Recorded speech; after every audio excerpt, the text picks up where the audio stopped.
हे 3 दिवस पूर्णपणे समर्पित आहेत त्या शक्यतेसोबत जुळवून घेण्यासाठी।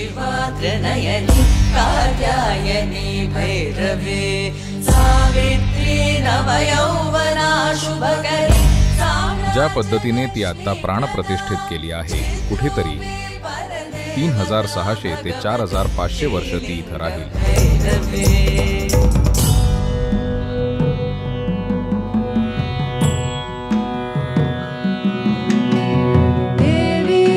पंच इंद्रिय तारिणी देवी, पंचकोश प्रवेशिनी अग्निभूमि जलाकाश वायु पंचस्वरूपिणी देवी, पंच इंद्रिय तारिणी देवी, पंचकोश प्रवेशिनी अग्निभूमि जलाकाश वायु पंचस्वरूपिणी देवी, चित्त प्रभाषिनी देवी, बुद्धि विकासिनी अहंकार गर्व विनाशिनी परज्ञान प्रदायिनी देवी, चित्त प्रभाषिनी देवी, बुद्धि विकासिनी अहंकार गर्व विनाशिनी परज्ञान प्रदायिनी देवी, देवी, देवी,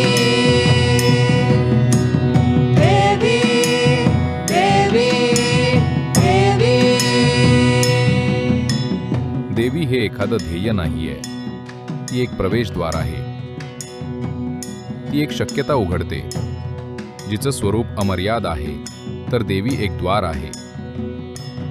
ही धर्मापासून जबाबदारीकडे जाणारी एक हालचाल आहे। तुम्ही समजून घ्यायला हवं की हा कोणता नवीन धर्म नाहीये ज्यात तुम्ही स्वतःला नेत आहात। ही एक चळवळ आहे जिथं आपण जबाबदारी घेत आहोत, फक्त आपल्याला माहीत असलेल्या गोष्टींसाठीच नाही, तर ज्या माहीत नाही त्यांच्यासाठी सुद्धा। ज्या शक्यतांची आपल्याला जाणवल्या नाहीयेत ती आपली जबाबदारी नाहीये का? हॅलो, ज्या शक्यता आपल्याला जाणवल्या आणि त्यांचा आनंद घेतोय त्या आपली जबाबदारी आहे। मी विचारतोय, ज्या गोष्टी आपल्याला जाणवल्या नाहीयेत ती आपली जबाबदारी नाहीये का? आपण ती घेतली तरच दरवाजे उघडतात। ही फक्त तीच प्रक्रिया आहे आणि ती एक द्वार आहे।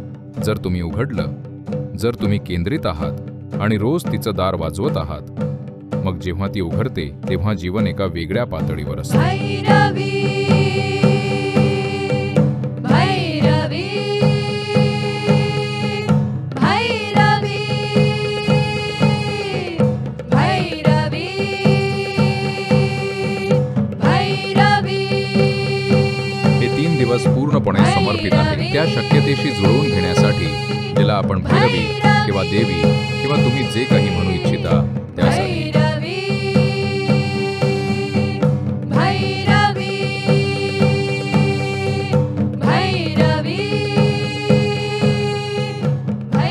का बरं भैरवी?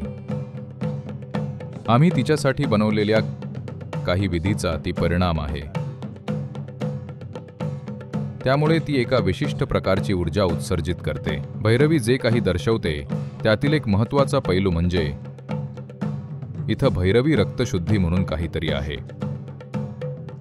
रक्तशुद्धी म्हणजे तुमच्या रक्ताची शुद्धी। जर तुम्ही तुमच्या गेल्या 6-7 पिढ्यांकडे बघितलं तर तुम्ही फक्त त्या पिढीतल्या लोकांची पुनरावृत्ती आहात। तुमच्याकडे ज्या प्रकारचं शरीर आहे, ज्या प्रकारचं मन आहे, ते काम करतंय किंवा करत नाही, दोन्हीही। जेव्हा तुम्ही 18चे होता तेव्हा तुम्हाला वाटलेलं की तुम्ही त्या सर्व लोकांचा प्रभाव मोडून टाकलाय, पण तुम्ही पाहू शकता की ते हळूहळू प्रकट होऊ लागले। तर ही भैरवी रक्तशुद्धी म्हणजे तुमच्या पूर्वजांच्या सर्व संस्कारांपासून तुमच्या रक्ताची शुद्धी आहे। जेणेकरून जर तुम्ही इथं बसलात तर ते फक्त तुम्हीच आहात, फक्त जीवन। जुन्या चित्रपटाची पुनरावृत्ती नाही। तुम्ही याला हवा तसा आकार देऊ शकता। जर तुम्ही आध्यात्मिक आहात तर हे महत्त्वाचं आहे, हे मूलभूत आहे।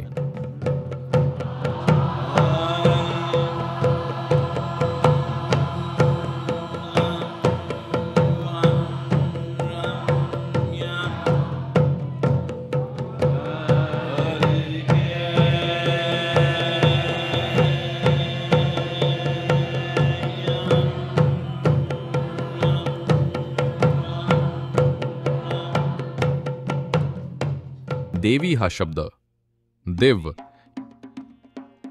या मूळ शब्दापासून आला आहे. देव या शब्दाचे दोन पैलू आहेत. एक गोष्ट म्हणजे याचा अर्थ अवकाश आहे, पण हाच शब्द गौरवशाली म्हणूनही वापरला जातो. दिव्य म्हणजे गौरवशाली, तर अवकाश ही सर्वात गौरवशाली गोष्ट आहे. मोकळे अवकाश ही सर्वात गौरवशाली गोष्ट आहे. तर भैरवीला आकार आहे, पण ती त्या अवकाशाचं प्रतिनिधित्व करते, जे या निर्मितीचं स्थान आहे. तर जीवनाचा हा आयाम, ज्याला आपण देवी म्हणतो, ती हे प्रज्वलित करण्यासाठी आहे की जे काही तुम्ही पाहता, तुम्ही जर ते एक थर खोलवर पाहिलं तर प्रत्येक गोष्ट एक चमत्कार आहे. तर देवी एक गौरवशाली अवकाश, हेच आम्ही निर्माण करण्याचा प्रयत्न करत आहोत. याचाच एक भाग म्हणजे देवीच्या सूत्रांमधली मुख्य संख्या आहे 11, 5, 3 या महत्वाच्या संख्या आहेत. 11 ही तिच्यासाठी सर्वात महत्वाची संख्या आहे. सर्व मोजमाप अनेक प्रकारे सर्व काही 11 किंवा 11च्या पटीत आहे. कारण जेव्हा आम्ही अवकाश निर्माण करतो, ते आयाम जर योग्य प्रमाणात असेल तरच हे कंपन दीर्घकाळ आणि कायमस्वरूपी टिकेल. जेव्हा मी कायमस्वरूपी म्हणतो, तिला आत्ता ज्या पद्धतीनं प्राणप्रतिष्ठित केलंय, कुठेतरी 3600 ते 4500 वर्ष ती इथं राहील.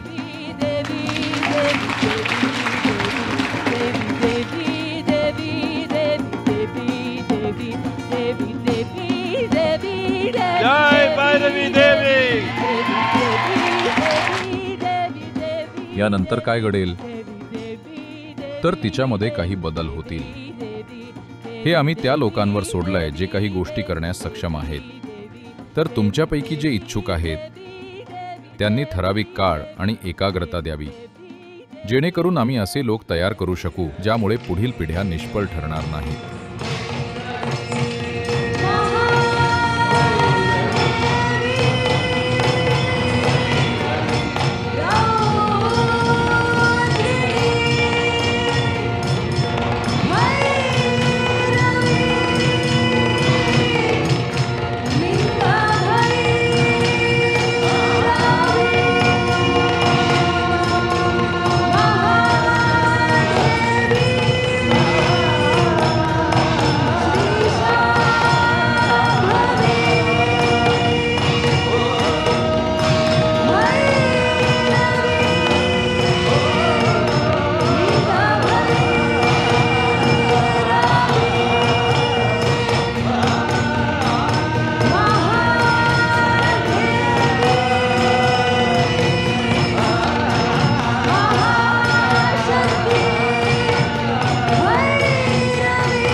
महिमयुते भैरवी, हे देवी, हे देवी, अति महिमयुते भैरवी, सदा रौद्रवदनयुतमूते, सदा रौद्रवदनयुतमूते, स्वीकुरु मां तव निस्सीम करुणा कटाक्षे, हे देवी, अति महिमयुते महाशक्ति, सदा रौद्र रौद्रवदनयुतमूर्ते सदा रौद्रवदनयुतमूर्ते स्वीकुरु मां तव निस्सीम करुणा कटाक्षे हे देवी अतिमहिमयुते महाशक्ति सदा रौद्रवदनयुतमूर्ते सदा रौद्रवदनयुतमूर्ते स्वीकुरु मां तव निस्सीम करुणा कटाक्षे महादेवी महेश्वरी रौद्रिणी दया सागरी महादेवी महेश्वरी रौद्रिणी दया सागरी महादेवी महेश्वरी रौद्रिणी दया सागरी துன்பமில்லாத நிலையே பைரவி தூக்கம் எல்லா கண் விழிப்பே பைரவி அன்பு கணிந்து கனிவே பைரவி ஆண்மை நிறைந்து நிறைவே பைரவி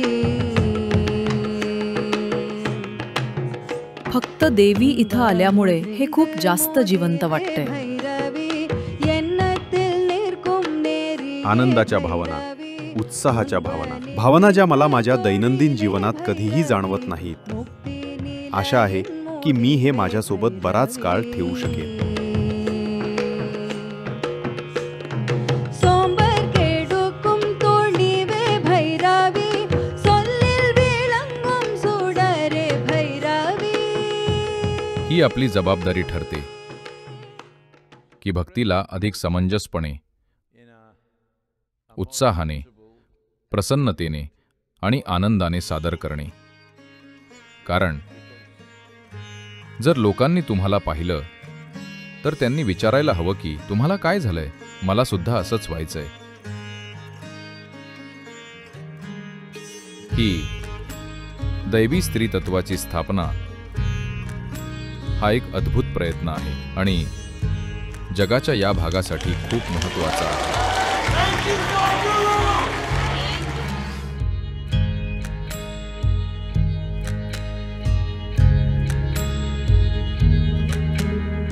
सर्वधार महाशक्ति मूलाश्रयवासिनी सर्वधार महाशक्ति मूलाश्रयवासिनी